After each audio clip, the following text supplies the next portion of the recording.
آج دنیا جس ہستی کو بہت بڑے نام سے جانتی ہے نا، یعنی شیخ سدیس جو خانہ کعبہ کے اماموں کے ہیڈ ہیں، پوری دنیا میں ان کا ایک نام ہے.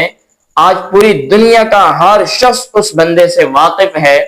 لیکن شیخ سدیس کی بہت بڑی جو ہے نا ایک کہانی ہے کہ یہ خانہ کعبہ کے امام بنے کیسے. ان کے بارے میں مشہور ہے کہ ایک مرتبہ جو نا کوئی کام گھر پہ کر رہے تھے تو والدہ کو پسند نہ آیا. ایک دفعہ والدہ نے منع کیا، پھر کیا، دوسری مرتبہ جب والدہ نے بار بار روکا، اور یہ باز نہ ہے نا، تو باز مائیں ہوتی ہے نا، وہ اپنے بچوں کو جو ہے نا بد دعائیں دے دیتی ہے.